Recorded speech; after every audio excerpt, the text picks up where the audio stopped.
Ang lahi ni Kaptan ay tagapagbantay ng kalangitan. Lahat ng nagaganap sa palasyo ng mga hari ay alam niya. Madali niya itong naoobserbahan mula sa himpapawid. Higit sa lahat, kontrolado ni Kaptan ang kidlat. Dahil sa kaganapan, napilitan si Kaptan na gamitin ang buong lakas.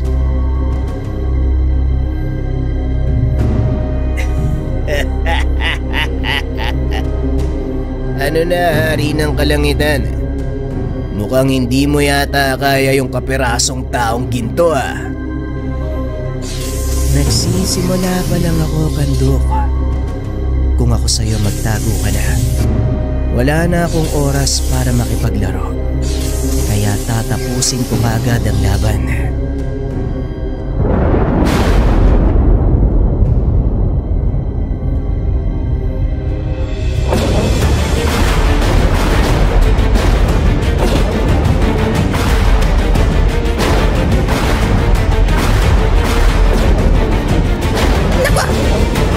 Kayong lahat.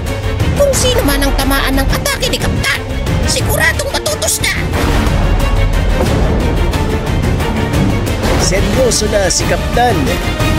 Gagamitin niya kaagad ang 1,000,000 puntahe. Lumapit kayo. Puprotektahan ko kayo.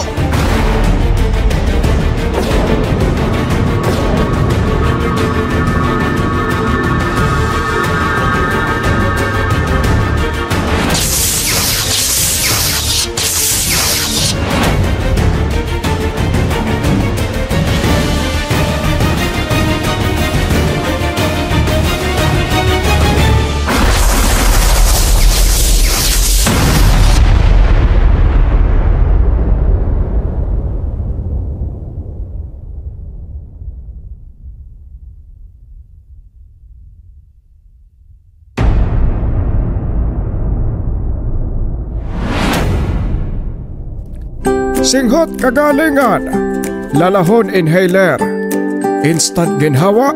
Kung interesado ka, nasa comment section ng link para maka-order. Singhutan na!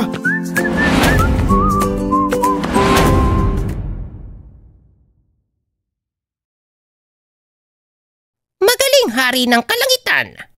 Napabagsak mo kaagad ang pinakamalakas na bantay ng reyna.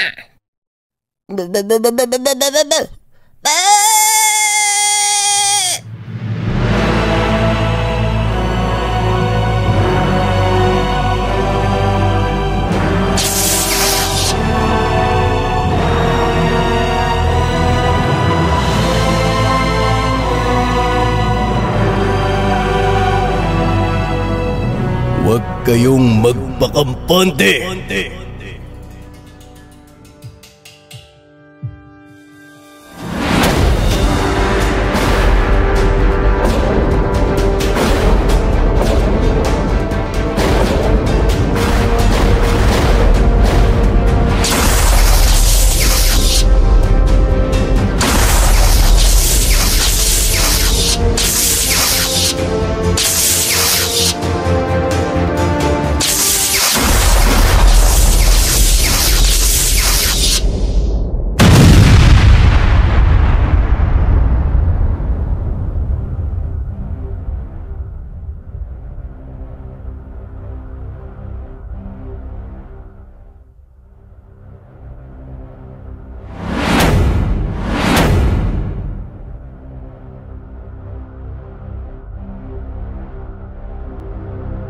Noon nakala ko, usap-usapan lang ang taglay na lakas ni Lakar.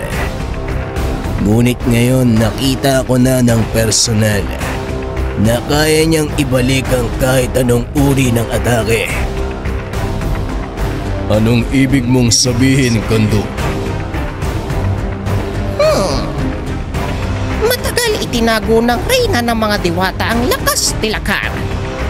Ngunit walang sekreto ang maililihim sa hari ng mga misteryo. Si Lakar ay isang mortal na tao na minahal ng reyna. Kaso hindi siya pinili. Ang lalaki ay nagmahal ng isang babaeng mortal. Ngunit nagkamali ito dahil aswang ang babaeng nagustuhan. Pinatay si Lakar ng pamilya Ngunit dahil sa pagmamahal ng reyna ng mga diwata, kinuha niya ang katawan ni Lakar at muling binuhay bilang pinakamalakas na mandirigma ng buong kaharian ng reyna. Wala akong pakialam kung ano man ang relasyon niya sa reyna. Ang tinatanong ko kung paano natin siyang matatalo. Kumalma ka, Balaw. Lahat ng impormasyon ay mahalaga. Ang taglay na katangian ni Lakar, anumang puwersa ang ibigay mo sa kanya, ibabalik niya lang ito sa iyo. Sa madaling sabi, nanghihigop ng puwersa si Lakar. Iniipon, kinokopya at ibabalik sa kalaban. Yun naman pala eh. Kung mahal siya ng reyna, mas magandang patayin yan para lumabas na ang reyna at makausap. Sa oras na mamatay si Lakar, siguradong hindi na tayo mapapatawad ng reyna. Pero kung hindi tayo lalaban, tayo naman ang mamamatay. Bahala na.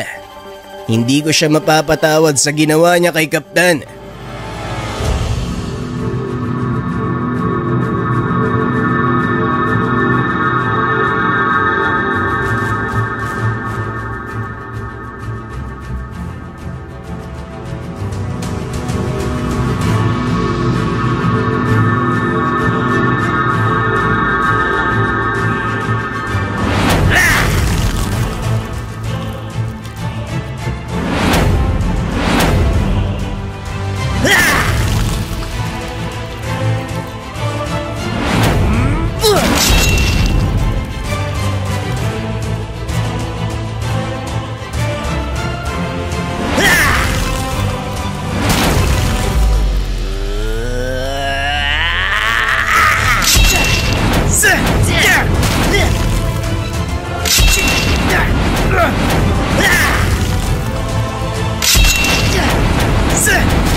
Anong nangyayari?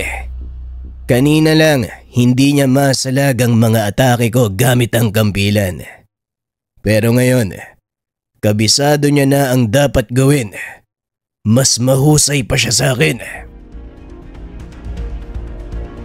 Kagaya ng sinabi ko, nanghihigop ng lakas si Lakar. Ano man ang gagamitin mo sa kanya, ibabalik niya lang ito kapag nagkaroon siya ng sapat na panahon. Ganun ba? Tignan natin kung makokopya mo pa ang mga gagawin ko.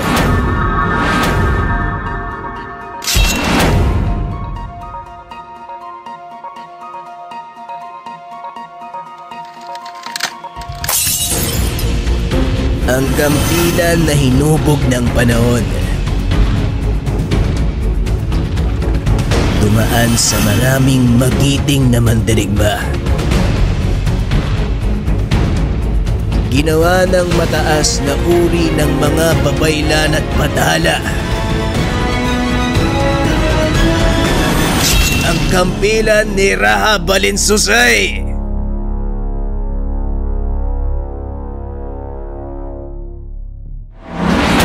napapansin nyo mga kabayan, meron kaming inaalok. Kaunting tulong para sa Pintados upang mas mapabilis ang upload natin. Hindi kailangan magbigay ng pera. Mag-order lang kayo ng kahit anong gusto nyo sa likha. Malaking tulong ito para sa Pintados. Ito naman para sa mga bata, Mucha Candy. Tignan nyo yung itsura. Meron pang nakaukit na mukha ng kalabaw sa candy. Lalakas ka katulad ko kapag kinain mo ang Mucha Candy. Lahat ng ito ay nasa comment section mga kabayan. Meron din tayong branch sa Japan at Hong Kong for international shipping, pwedeng-pwede. Mag-message lang kayo sa FB page. Maraming salamat.